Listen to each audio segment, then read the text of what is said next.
minutes away. Langford Park, Reese Terrace is where I played. Albert Junior High, that was up the street. While we were using our feet, we started using the beat. We were called two-tone, I was one MC with two DJs, Jay, my nigga T. We thought we was invincible as you could believe, but we were kids being kids. Living in the 80s, thought we were grown, but the world was very different. Lights came on, these streets, they would evict us. Sent back home to not become statistics. But some couldn't miss that leg, and so they fell down. No pops around, but the shots around. We gave it all, but couldn't afford morgue bound. Some applaud now, but never knowing how we made it up out of there without doing a bit. Wow, our city, the place of where I come from, that old shit story, pain, my glory. Tell me what that sound like. It's just me, the city beautiful. This is my story. Orlando has long been known as the City Beautiful, also known as the City with a Sound. Live on stage, The Sound. Orlando! So, is they ready? You mean to say that's the best you can do? Hip-hop is something you live. Almost anybody could do better than that. You know?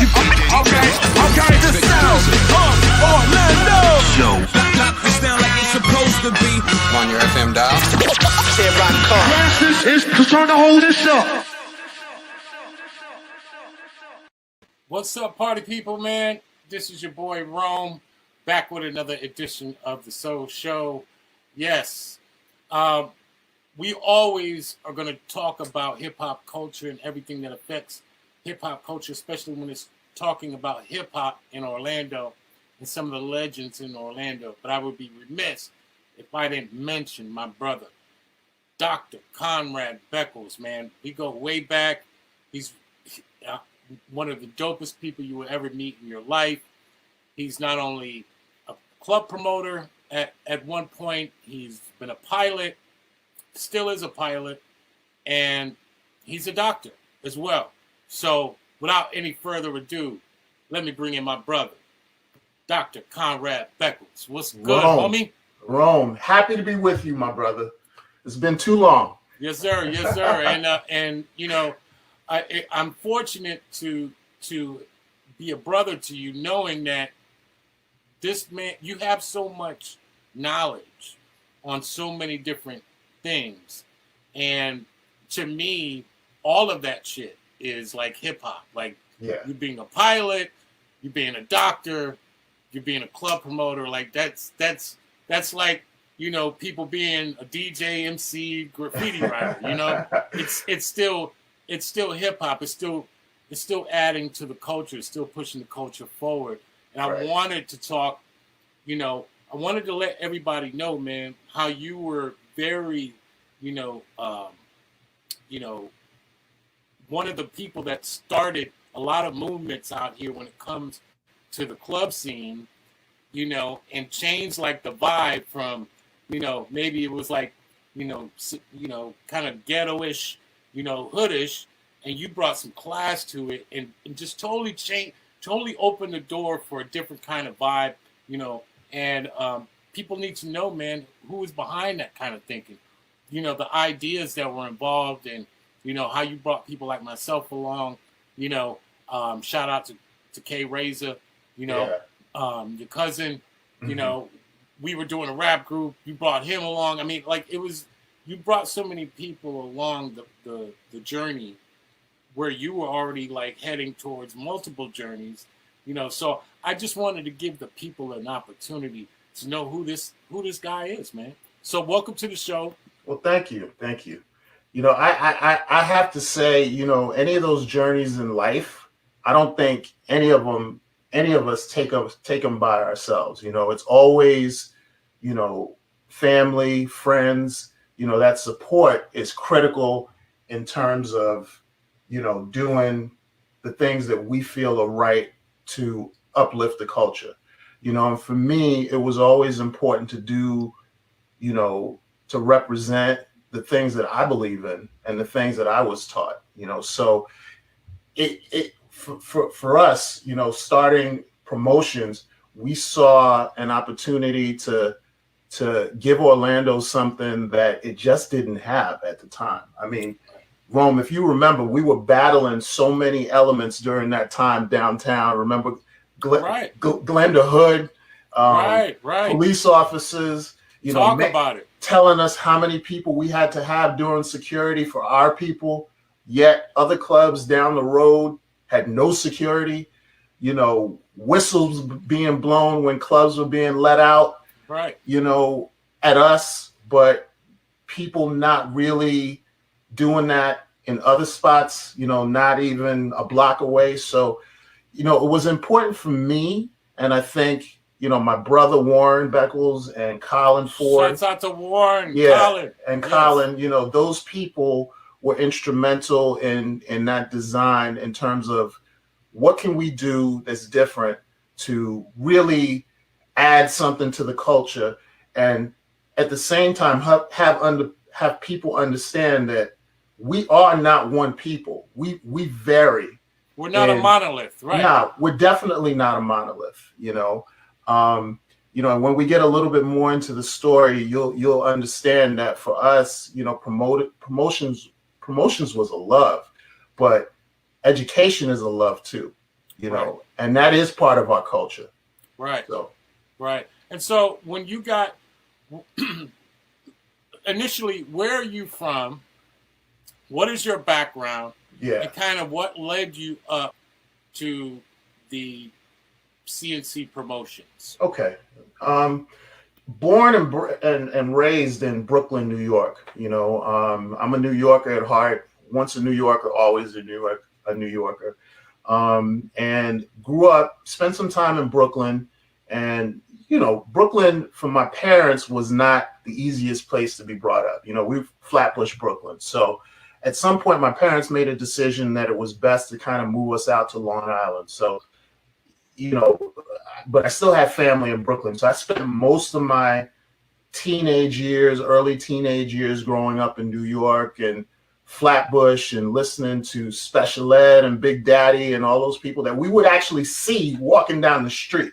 This is not people we heard, you know what I mean? Shouts out to Special Ed. Right down the road at Erasmus High School, Erasmus, yes. Talk about it. Special Ed was right down the road. Big Daddy came. We'd see him walking right down Flatbush Avenue with the coats, remember the long coats and everything else. So yes, sir. These are people that we actually seen and interacted with and grew up with, and then moved to Long Island. And Long Island was coming up at that point because, we had Eric B. and Rakim. We had EPMD right in Hempstead. We had Leaders of the New School right in Freeport. So, we had all these, a Tribe was there. De La Soul was at a competing high school. Nice. Warren won't admit it now because he's doing, just as well or if not better than me, but getting into fights with Little Mace, Mace's brother after school. So these are all things that, shaped my love for hip hop, having Nas in Queensbridge and doing all my shopping in Queens and, all these different artists, really shaped my love and my passion for hip hop. So, those kinds of things combined with, my father loved the Bee Gees. So we would hear the Bee Gees in the house. And, my mother loved Karen Carpenter and Motown and all these other artists. And tell the people what your background is. So my family, born and raised in Panama. So Panama City, shouts out. Yeah. So Panama is an interesting place because a lot of Black Panamanians look like me, Right. But actually Warren and I are actually first generation Americans. So my culture is West Indian, Spanish, and Black. So again, when we talk about that monolith that you mentioned, we are a diverse people. My parents are fluent in Spanish, but they speak English just as well. You would never know. My cousins, everyone speaks English and Spanish fluently. So, that culture is so important. And growing up in Brooklyn, it's, you growing up with Haitians, Jamaicans, the Trinis, everybody. So, that along with hip hop, is just a serious part of my culture, even now. Right. And you just said something that defines exactly what hip hop originally came from. We're talking about Cool Herc. That's right. You can't escape the West Indies when you're talking about hip hop. Exactly. And some of the pioneering that the West Indians have contributed along the way. It's just, and that's what is so dope about being that diverse in culture. For that sure. It's very difficult for anyone to ever say to you, "Oh, you're this," or "You're one type of person." Yeah. When the culture can't even say that for you. Exactly. And that's what keeps everything pushing forward, and I think the more that we educate and the more we inform people of, we don't all think the same. We don't all vote the same. We don't all believe the same things. You can't put us all in a box. I don't know how many times I've had people say to me, "Well, you don't sound black." What does that mean? What does black sound like? Right. You know what I mean? What really does that mean? Because I enunciate and I use words in a certain way, but when I'm around my friends, I may talk a different way. That doesn't make me any more or less black. You know what I'm saying? The fact that I got educated to a point where you can't go any further, that doesn't take away from the culture. That adds to it. Well, you're alluding to the fact of feeling guilty for your education, right? I mean, we come from, a history of education being, illegal, right? Yeah, that's right. As far as our skin tone is concerned, anytime we're educated, we become an instant threat. Right. That threat could be to the powers that be, or that threat could just be to someone's comfort level. Exactly. Speaking to you may put them in a fearful situation of them feeling like, well, damn, how'd you get there? And and I'm over here. You think you're better than me? And that business was applied to us historically because it was a part of the divisive factor. Exactly. And then what we have to be careful to do, though, is not to do that to each other. Right.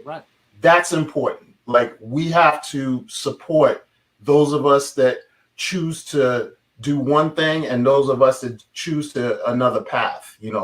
All of them, as long as they're positive, they push the culture forward, and that's what's critical. Right. And without education, I mean, we cannot push the culture forward. I mean, you gotta have brothers like yourself who become doctors, pilots, who have more of a diversity, just like you would if you were investing in stocks and bonds. You wouldn't just put all your money in one stock, and think that you're going to be successful that way. Right.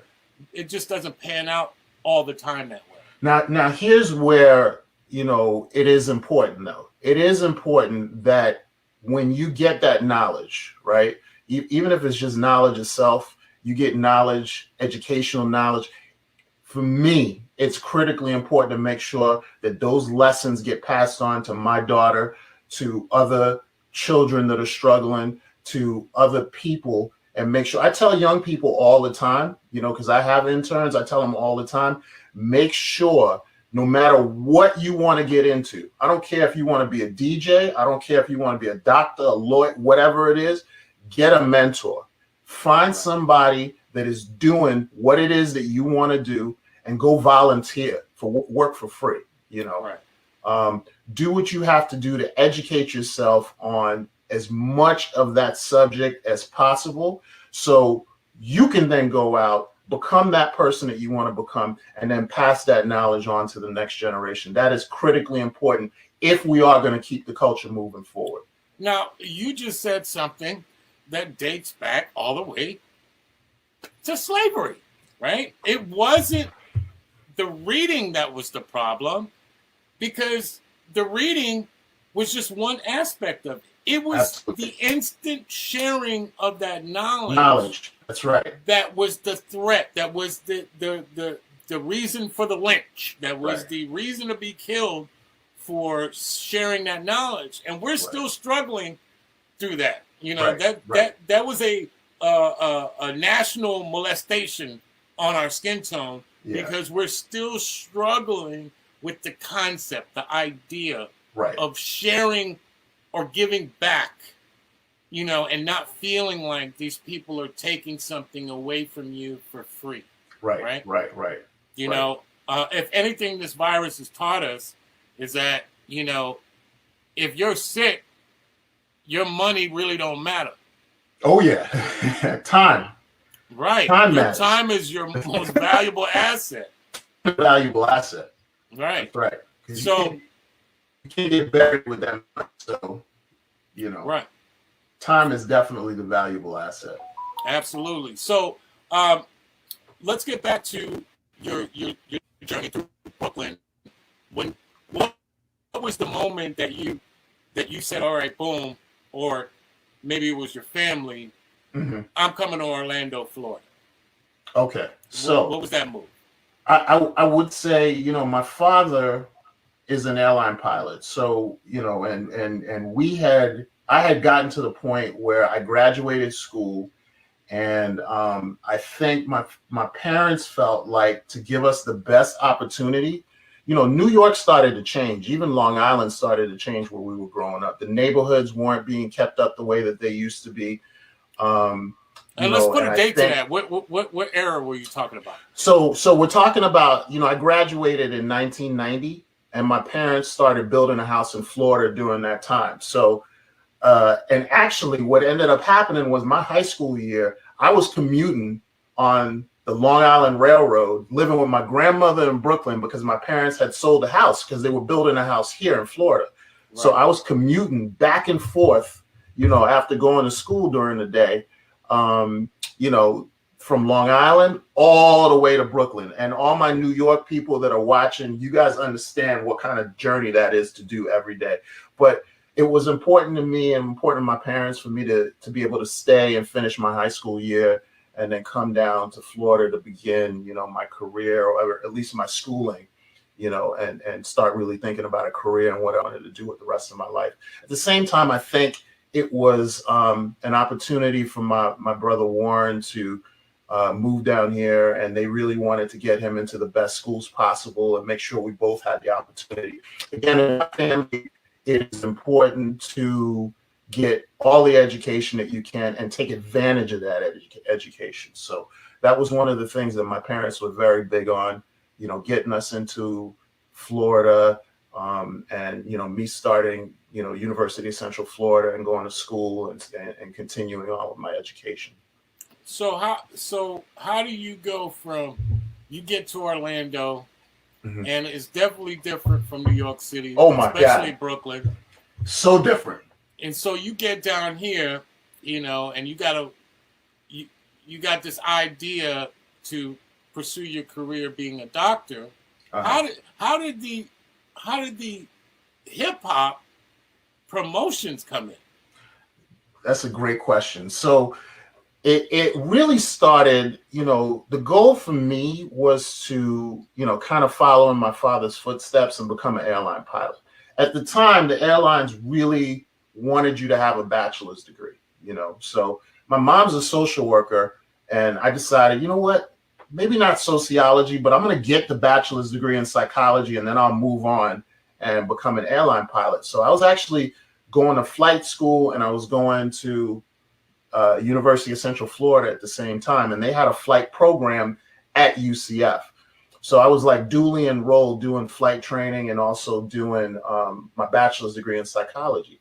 You know, and then I really started looking at my father's schedule. You know, being an airline pilot ain't cute. You know what I mean? Right. It looks glamorous and all that, but you're living in hotels, you're eating, you know, crappy food, you know. And I said, you know what? This is not for me. It's kind of like a classy truck driver.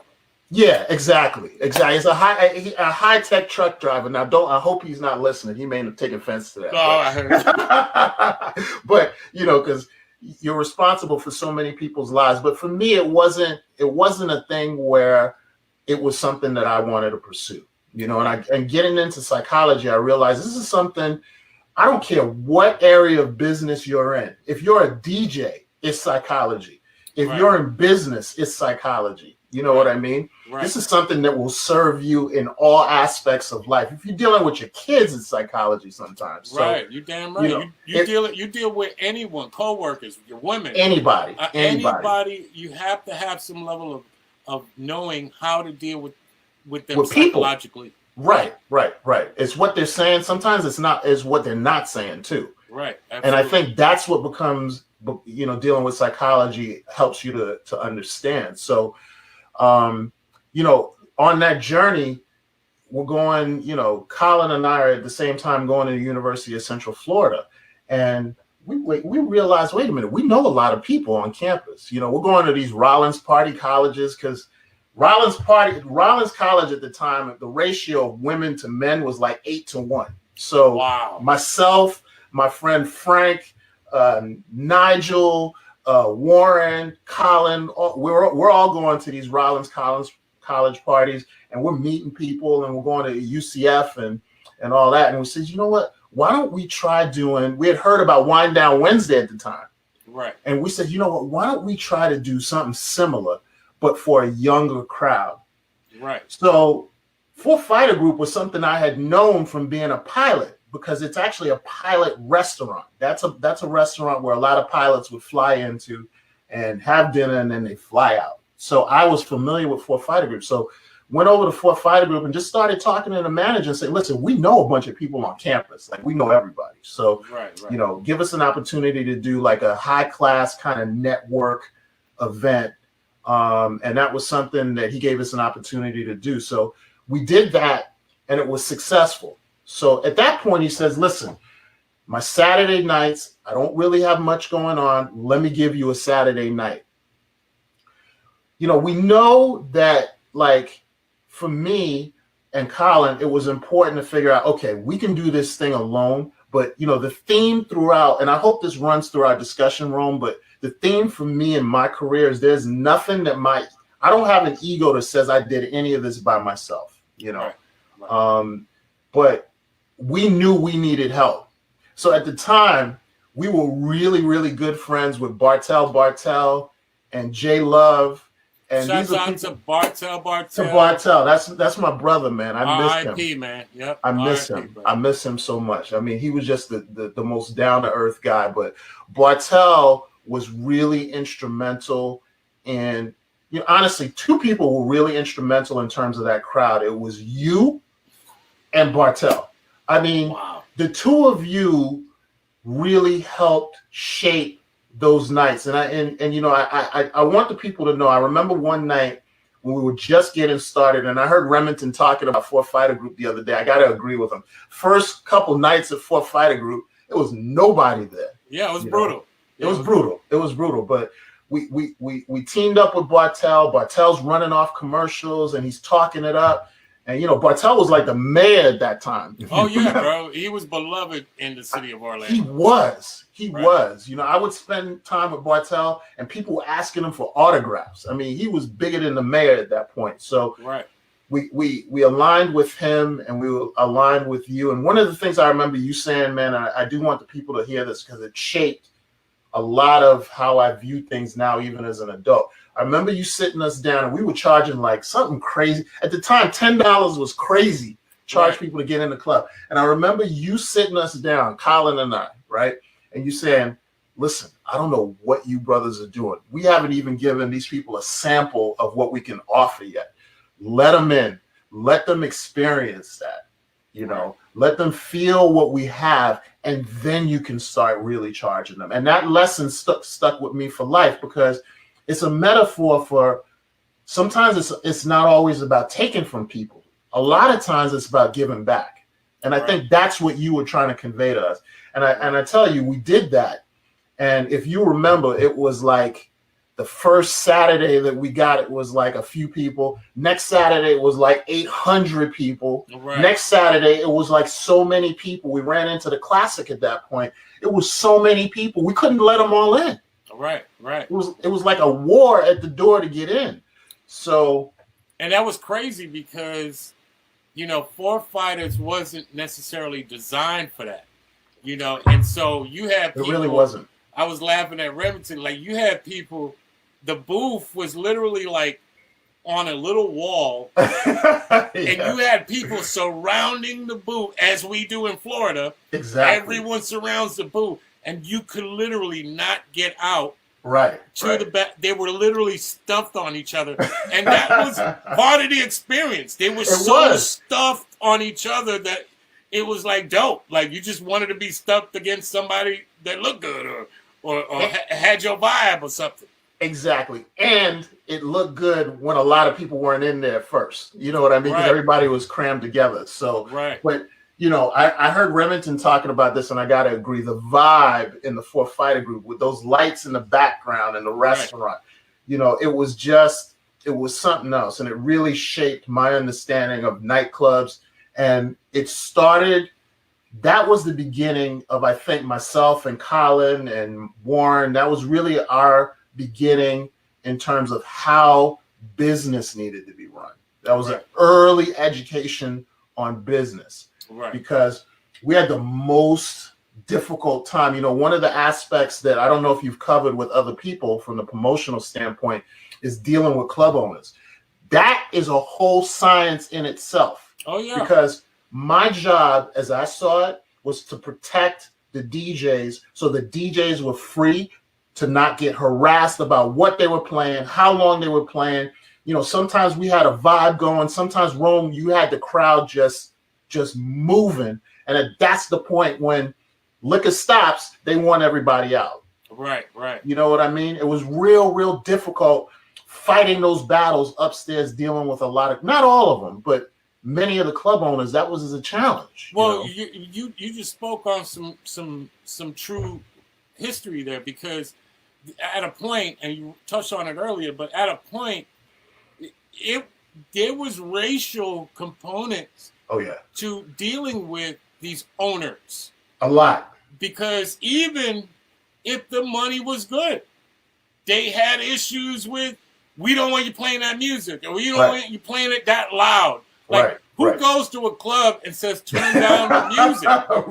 You never hear these things until you're confronted, you know, in those early days of how they treated us versus how they treat the other side of the equation. Yeah. And it was always some contention, you know, yeah, we're happy, it's awesome, we love you, but we don't want this to be the face of our overall enterprise. We exactly. If this is the most successful thing we got going on, we'd rather have something else than keep that as the face. And isn't it funny? That's the course that urban culture took for the longest time. Right. Now I think it's mainstream now, where people understand the power of the culture and what it brings and how it enhances things. It doesn't hurt it. But the early ones like you, me, Remington, you know, Pro Style, Greg G, all these people, CC, the things that we battled with early on, to have these people understand what we're trying to do. Right. You know, we're not looking. Listen, fights don't help us either. Right. It ends the night early. It causes problems. You get into legal wrangles with things. We didn't want the same things that they didn't want. Right. But it's a fundamental lack of understanding of the culture and people trying to impose their will. I can't tell you how many times one of the DJs would play a song and I'm up in the office fighting with the manager because he didn't like the song. Never heard it before, never understood it. Right. But it was one of those things where there was the battle of getting the people in, but then there was a battle of maintaining something that we believed in as a crew, you know, and all of us were in that crew. Right. So, and to your point, you know, every time, you know, especially in business shows you, hey, we're in business to make money. Right. So normally the money would be the easy thing. I'm giving you a product, it's paying you. What's the problem? Right. But when you're black, you have to deal with other issues, such as what you just described, the song content. Right. Okay, well, it wasn't that, you know, you were black, you know, you just wore a hoodie. Right. And I don't like hoodies. Right. You know, they come up with all these, they keep pushing the goalpost to a point in where it's, like you said, a lot of these people benefited from all the battles and fights that you had to wage to to make it happen for others. I'm pretty sure you weren't thinking, well, this is a movement to help others, but inadvertently, that's exactly what the hell happened. Because everyone's fighting and battling and tackling the same issues we've been tackling for 400 years, it allowed for others to come in and not necessarily have to fight that fight anymore. At least fight. I think we all did. I think we all did. And I think DJs like you that were in the beginning and early on helped pave the way for other DJs now. They have no idea how many struggles we fought. So, and it sounds, listen, I'm not saying there's not way bigger struggles in the world than whether a nightclub could make it or not in a city, and whether the culture of the city really understood what we were trying to do, and I'm talking about in terms of the mayor's office, the police department. These are all people that we were just constantly fighting with to advocate. I remember times where the police commission, the chief of police would come down and dictate that I needed to have 4 officers or 5 officers, and I'd have to have some, I'd have to go talk to Steve from Maximum Security, and he had to have 3 people there, Right. These are things that, before any problems ever happen, but it's the assumption that because this music is played, and again, I refer to that Remington interview that you guys had, it was similar. So similar in a lot of ways, by the way, shout out to Remington, but that assumption that if you play this type of music, it's going to create a problem for us. Right. You can't play that. Yet, the Blue Room, and I know we'll get to that at some point, the Blue Room was a representation of how crazy that was. Because at one point when we got to doing the Blue Room and Hypnotic, the Blue Room was having more problems with their EDM and people passing out and on drugs and tripping than we were at Hypnotic. Right. And Hypnotic was the urban club. Right. And so let's forward to that. You take your successful business model and you bring it to Blue Room. Yeah. Which prior to us going there, Blue Room was technically like just a regular like EDM dance kind of place. It really was. It wasn't and in fact, in the club business, they give you Tuesdays because they're straight. They don't need want the black people on Saturday and Friday, right? So, we come in on a Tuesday and there's a line of fucking round the corner. That's right. And, I'm talking to a guy that had balls the size of the World Trade Center, come in, go to House of Blues. Right. And do a hip hop night on a Saturday. Like who even think they can pull that off? But and then do it. And I appreciate that, brother. But a lot of that, again, I can't take credit for. By the way, Rome, one of the things I'd be remiss to say is there was a lot of times that I got the pleasure of meeting your mom, and your mom was so supportive of us at the time. Right. And my mother, through X and X, I can't even tell you how many dollars she threw into supporting us. Right. In terms of something. I mean, those things mean a lot.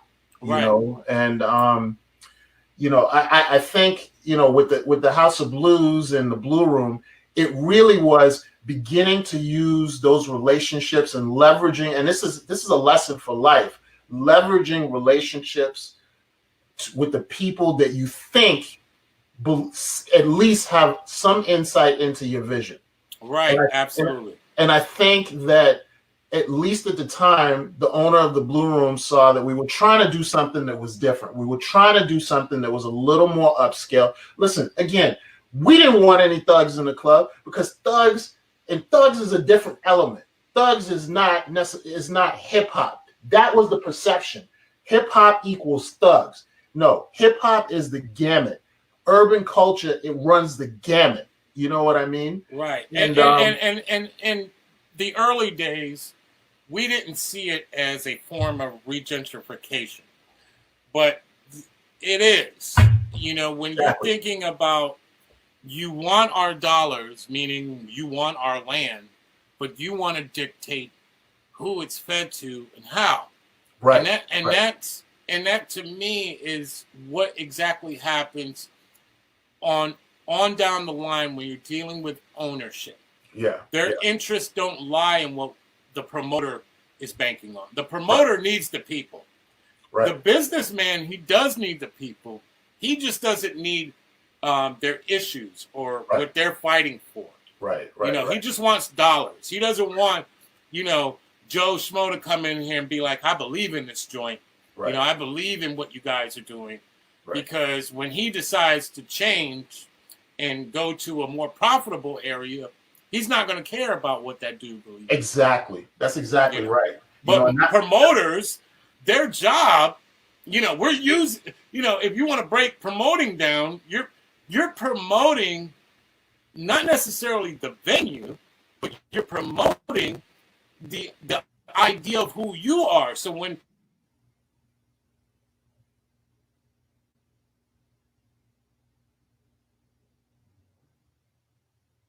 that, Right.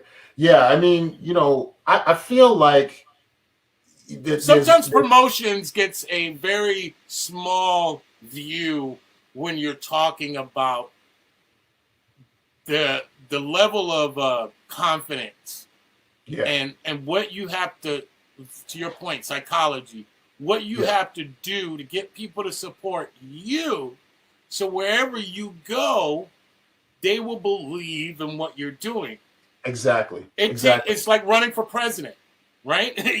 You're telling people, hey, we got the plan, we got these laws down. Come over here and we'll take care of you. Right. And when they start acting crazy, we'll take this party and go over here. Right. But the same principle will apply. Exactly. And that's it's very difficult to do that.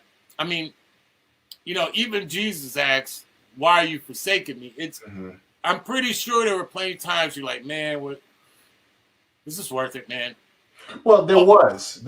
I mean, we were over at the Blue Room, and again, you talk about owners. The other issue that many of us faced doing promotions early on is clubs changing hands too. One owner may see your vision, the other owner comes in and says, "Nah, I don't like that." So what are you going to do at that point? Well, you move on. If the vision isn't shared. Because you can compromise, but you can only compromise so much. So, going from the Blue Room was something that was just special for all of us on Tuesday nights. One of the things that I'm proud of is the work that you did there, and Marcus, and Kay Razor came in a couple times, and Jesse Jazz. Shout out to Jesse Jazz. Shout out to Jesse. Yeah, Jesse came out. People like Pro Style. I mean, Pro Style was at the top of his game, and I remember Pro Style coming out a couple times. And one thing I'll put this out there: Pro Style refused to take money. Right. I try to offer Pro Style at the end of the night. He's like, "Nah, man, I just came out for the culture and for the music." You know what I mean? Right. And that's priceless. Disco came out. If you remember, we're doing Caribbean Explosion. Right. And we got disco coming out. Right. And you know what disco would do? Disco would get anybody that knows disco's drink is a Martell. Disco would go spend any little money we gave him at the bar with his drink and go home with always nothing. Disco came because of us and that relationship. That's all he cared about. Because disco was as big as it could be at that point. Disco didn't care about the money. Disco cared about advancing the culture. Right. And a lot of our brothers and sisters out here have contributed in that way.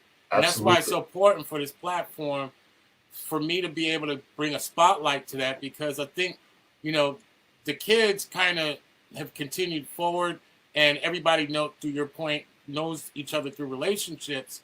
But at the same time, a lot of our stories aren't being told, That's right. And the sacrifices that you made and all the good times you brought to people. I mean, because that's important. It's not so much, hey, we're focusing on you. It's what the fuck you did for people. You probably made a lot of babies at them clubs. You made a lot of right. We But- did. Right, but I'm shining the light on you. I'm saying I appreciate you that. were part of doing so many things that sometimes gets overlooked. Yeah. You know, unless they know you. Yeah. And that's what I'm trying to bring. You know, you to an audience in which doesn't know that you've done all this, and could appreciate that for the culture, for hip hop. Yeah. Well, I appreciate you saying that. You know, it was important again for me, and even now in business. You know, I think those relationships are critical. We had a great relationship. I'll never forget my rep at 102 Jams. Andrea Taylor would go in and fight with management at 102 Jams. Wow. About, you know, I don't know if you remember, one of the things we did at the Fourth Fighter Group was the Nut and Bolt Jam. Of course. Man. So for those of you who don't know, I'm going to tell you right now, I took that from my cousin that was going to FAMU at the time. There was something called the Nut and Bolt Jam. So this is how it worked.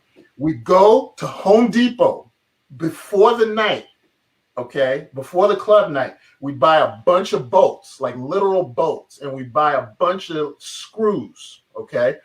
And we get them in different sizes, and we give the bolts to the dudes and the screws to the girls, and then we'd have them screw all night long, all right? And it was just a good opportunity and you couldn't get away with that on the radio these days, but, you know. Dude, even you were able to pull that off in a classy way. Like, I mean, at the time, I remember that going on, and it didn't seem, as you put it now in retrospect.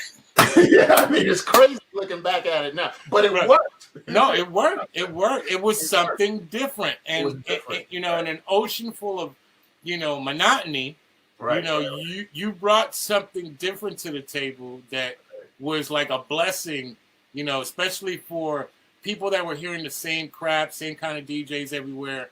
They were able to go to a place and hear something totally unexpected, totally what they wanted. For sure. You know, and we're able to vibe around all kinds of different people. Exactly. People from the business, you know, arena, people from, you know, all kinds of walks of life. And it wasn't just one particular crowd or one particular color or one particular, you know, there was plenty of girls. There was always girls there. There was, you know, a nice ratio between women and men. And so, you know, those things are dope. When it comes to the city of Orlando, I mean, those things to me are legendary. Yeah. Now, before we go into our next segment, which we want to talk about you being a doctor and being a doctor in psychology, I want to ask you one last question.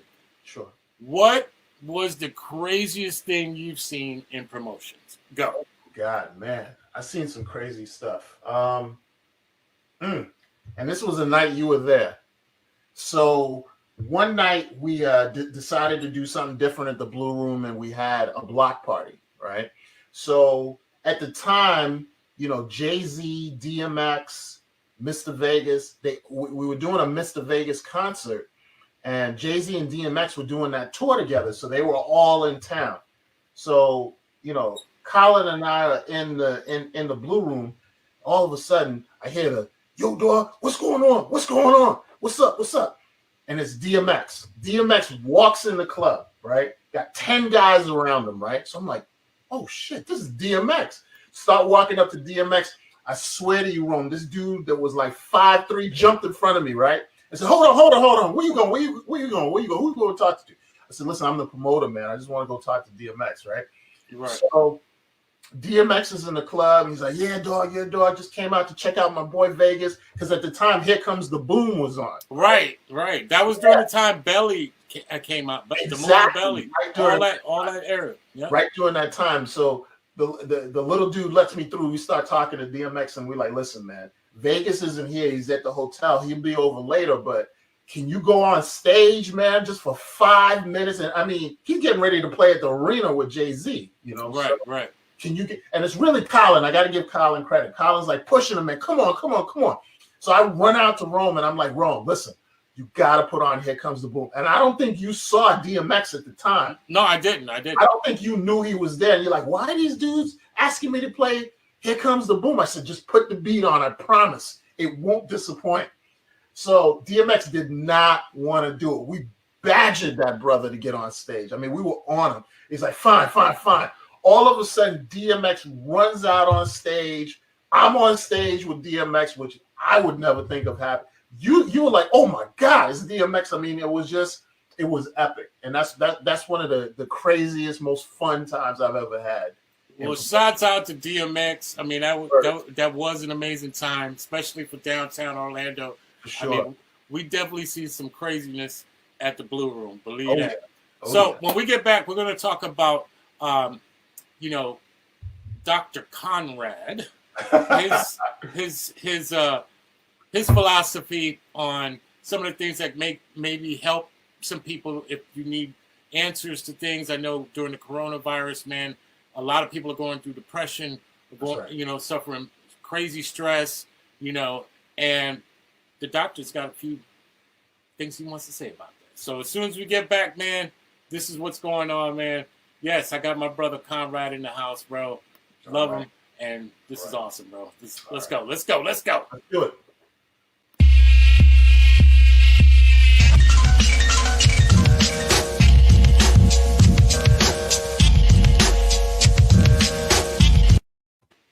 All right, brother.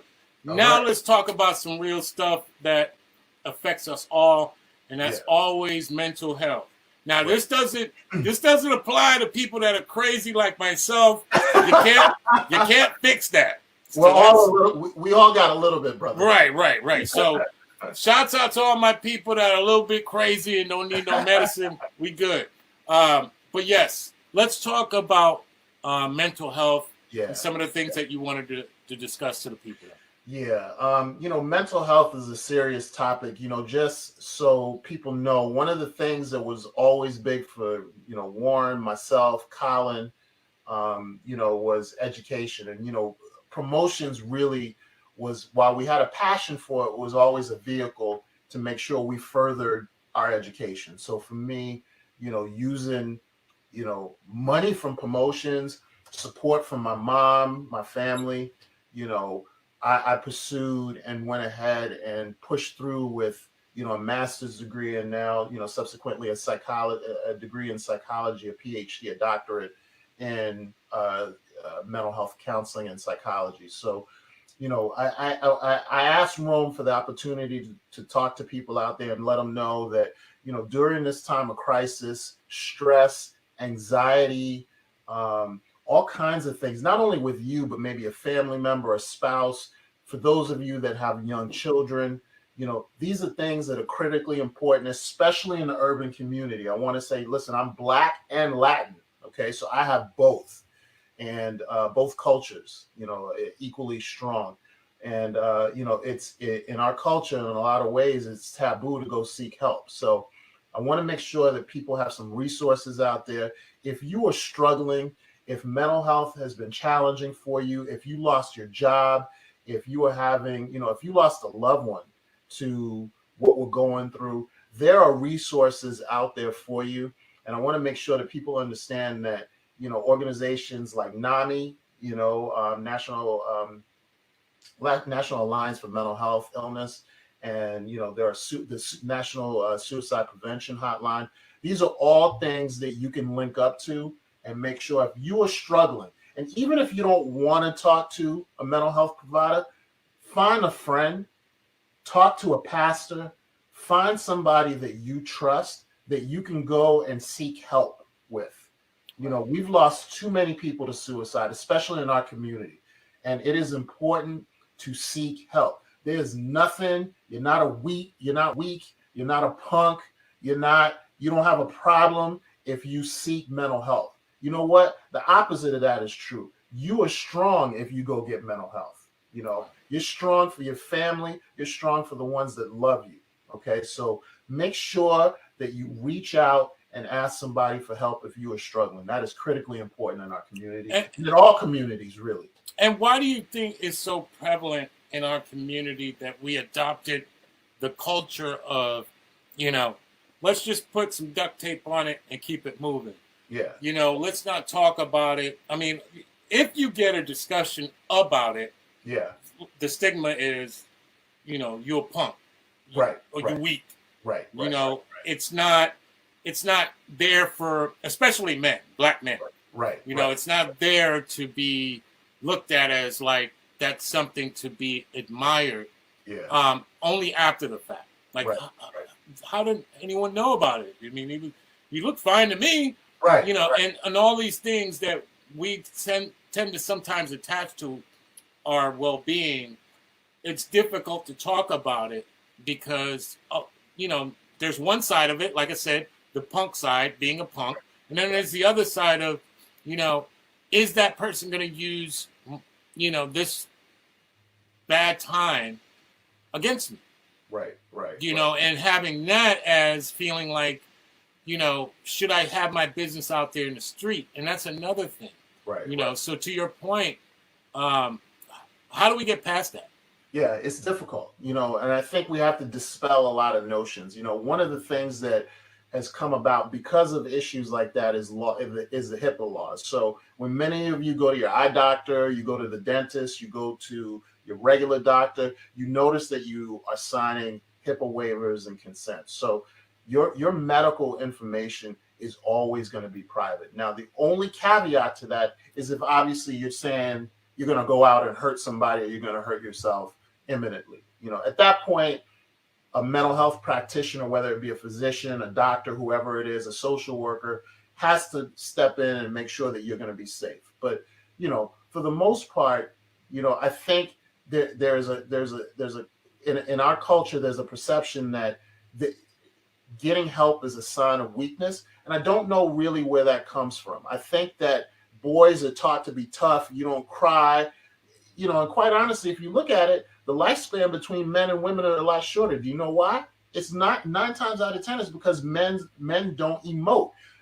Men have an issue showing that compassion and showing those feelings and getting those things out and discussing those things. We feel, especially as Black men with all the stress and things that we deal with on a regular basis, that it's showing weakness if we cry. Let me tell you something. If you cry in front of your children and you're a man, you are teaching them that is okay. Okay. Right. You're modeling the behavior that you want them to carry out in their lives. You want them to be people who are expressive and loving. And those things are critically important. So, you know, education is going to be the most important thing. Now, I don't mean to interrupt you, but let's stay with that point that you just made. Yeah, you said showing loving characteristics is one way of. What if you weren't shown how to love? Yeah, that's a good question. You know, for all the people that, you know, may have come from dysfunctional backgrounds, you know, may not have 2-parent homes, you know, may not have no parents in the home. That's right. If they weren't shown a good loving situation growing up, how do you teach something that you don't necessarily know? You know, one of the things, and that's an excellent question, Roman. I think one of the things that I've noticed, it really is difficult especially when we talk about the single household communities, when essentially Black and Hispanic women raising children on their own. I think it's critically important to get your kids involved in any sort of mentorship programs. As the Big Brother and Big Sister Alliance of America, Boy Scouts, get them involved in T-ball, get them involved in karate and in any sort of sports where they're getting those positive role models. And I think that is important. There are resources out there so we can model these behaviors for our children. It is critically important that if you notice something, if you see any changes in behavior in your child, seek help. There are school counselors that you can talk to. And you know what? Sometimes you can't get the person that you want to get help, then you go and get help. Right. You figure out how to deal with the alcoholic, or you figure out how to deal with your husband who seems depressed. Right. You go get the help. So modeling those behaviors are just critically important. What are the signs that are red flags to you if someone is struggling?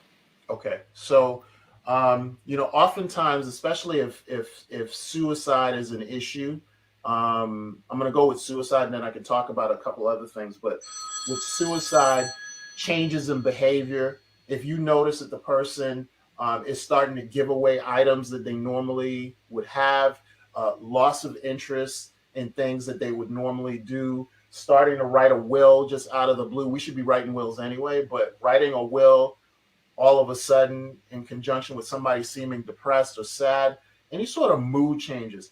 The scary thing about suicide is we won't always see it coming. Okay, so there'll be many times where it's hard to tell that that person is struggling. So again, that's why it's important to create and have households where we are talking about our feelings, talking about our emotions, and sharing as a family, as a couple, as a father, as a spouse. Stay connected with the people you love. Well, a great example I know, sometimes when you hear women talk, they say, in order for me to be open, I need to feel like I'm in a safe place to do that, right? Absolutely. What are ways that people can feel safe to talk? Okay, that's a great question. I think part of it is making sure that you are listening more than talking. And it's interesting because men and women kind of speak two different languages. A lot of times women are speaking from emotion and they're speaking from their heart. We are very rational for the most part. Men are logical. Well, I don't understand why she's upset about this or why she's upset about that. It is important to listen to what she's saying. Repeat back to her what you heard her say. Validate someone's feelings, even if you don't agree. Listen, I don't agree with you. I may not agree with this topic, but I want you to understand I hear what you're saying. And because it matters to you, I'm going to make changes to make things better. So just and same with your children, by the way. Right. We don't always agree with some of the things our kids say, and our kids are growing up, Rome, right? So right. We may not always agree with the paths that they take, but we love them, we respect them, and they need to know that door is always open. If they are ever struggling, we are here for them no matter what. What do you feel about loneliness and how people may feel lonely during a time in which there's a quarantine, there's a time in which, people are kind of staying away from each other because of the obvious reasons of COVID and, the climate that we're living in. What would you suggest to people who are listening right now, how to deal with their loneliness? Loneliness is a challenging thing, and especially when, unfortunately, we're all forced to kind of isolate at this point. Reach out to people like I'm reaching out with my brother right now, and having a conversation with him. Use FaceTime. Listen, I don't like FaceTime, but I've picked it up more times than I can tell you to talk to the ones that I love. Make a phone call to a cousin, a family member you haven't talked to in a long time. You'll be surprised how those little things will pick you up. A lot of us spend time on Facebook texting back and forth. Pick up the phone, call somebody, Get outside is critically important too. Spend time doing outdoor activities. If you can do it and be socially distant, I don't see anything wrong with taking the proper precautions, keeping your distance, maybe having a small outdoor event where people are distant and they're not, they're masked and all that. Right. But, just connect and do things that you normally haven't done. One other suggestion, and this is going to sound counterintuitive, but do things for yourself. One of the things that I actually had my brother turn me on to was bike riding. And I can't tell you how much, I'm not a bike rider, but all of a sudden my spirit feels different because it's something that I've engaged in that is different for me. That can help boost your mood. So try to do activities that you typically wouldn't do. Give it a shot. See how it goes. Right. And I'll tie it into this, and I'm just a layman, but at the end of the day, my mom always told me things like, in lieu of a purpose, guilt and feeling empty will replace it. It will still be, that void will still be replaced, especially when you don't have a purpose. When you feel like, to your point, the bike riding, it's a purpose. It brings you something. Right. Now that you apply it in your life every day, for example, people like myself who've always had music, I find myself, if I don't have the music, I feel like, damn, did I get anything done today? Yeah. Or children, But even children, they get up and go. They leave. They're going to leave you. That's You right. have to have something that's going to be there regardless to who's there or not. That's right. And you want to be able to have that purpose, because God put us here to do something. That's right. And I think once we forget about that, because everybody thinks they're here to make money, Right. and that's not a purpose.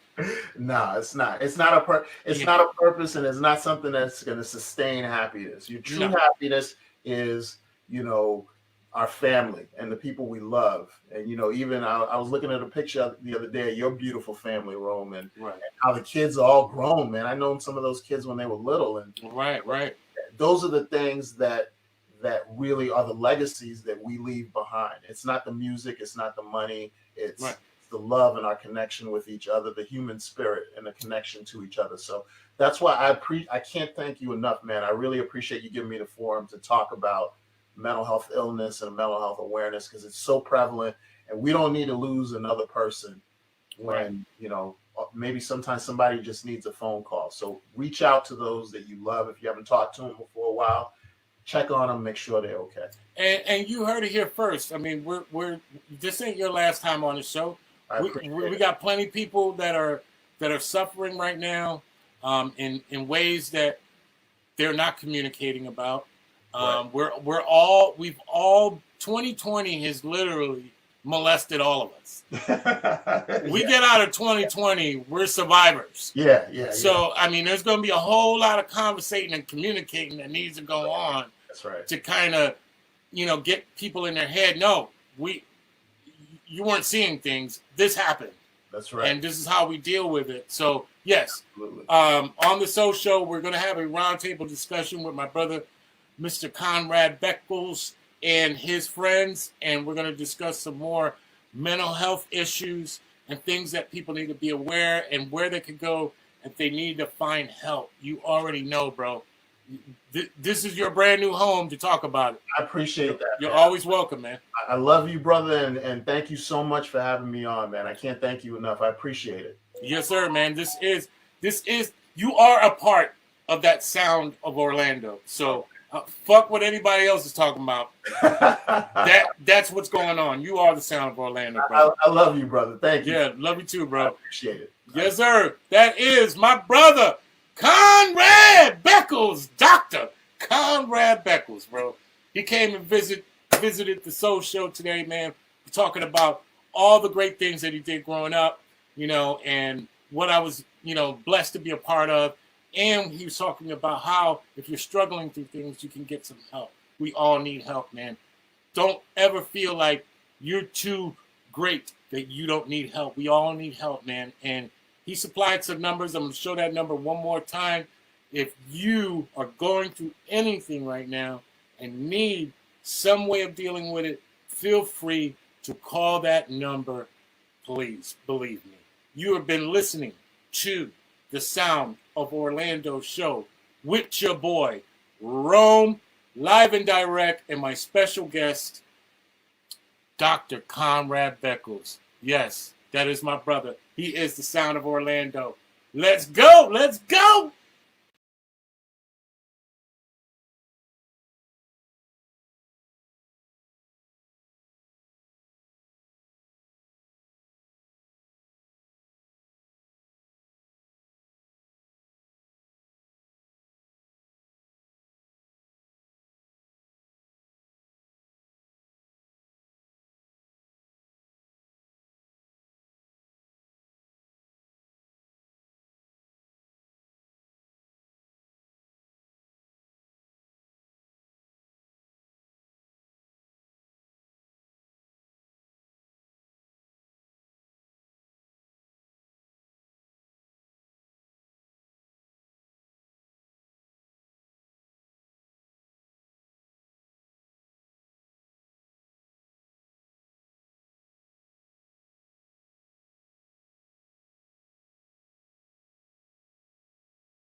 Orlando has long been known as the City Beautiful, also known as the city with a Sound. Live on stage. The Sound. Orlando! Show. Is they ready? You mean to say that's the best you can do? Hip-hop is something you live. Almost anybody could do better than that. You know? Okay, the sound of Orlando! Show. Lock this down like it's supposed to be. On your FM dial. Classes is to turn the whole this up.